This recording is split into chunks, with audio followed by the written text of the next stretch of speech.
హైదరాబాద్ నగర శివారు రాజేంద్రనగర్లో బండ్లగూడలో స్థానికుల ఫిర్యాదుతో 2 కాలనీల మధ్య ఉన్న అడ్డుగోడను హైడ్రా అధికారులు తొలగించి రోడ్డు నిర్మించారు.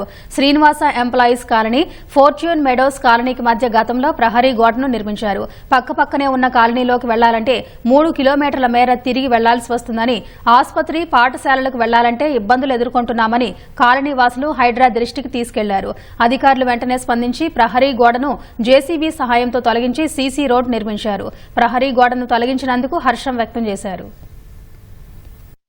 ప్రాబ్లంని వాళ్ళు అర్థం చేసుకొని వాళ్ళు డిమాలిష్ చేశారు. ఎవరి స్వలాభం కోసం కాదు, ఇది మొత్తం అపార్ట్మెంట్ కోసము, అందరి కోసము, అందరి ప్రజల యొక్క అన్ని సాల్వ్ చేయడానికి అందరి తరఫున మేము కంప్లైంట్ ఇచ్చినాం కాబట్టి అందరికి ఉపయోగపడుతుందని ఆ రోడ్డు డెమాలిష్ జరిగింది. ఇది ఇండివిజువల్ స్వలాభం కోసం మాత్రం కాదు.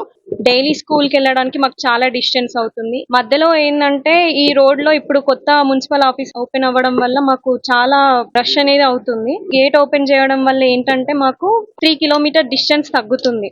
అందరం కలిసే హైడ్రాకి కంప్లైంట్ ఇచ్చాము. మా గోడు వినిపించుకునే వాళ్ళు ఇక్కడికి వచ్చి డిమాలిష్ చేశారు.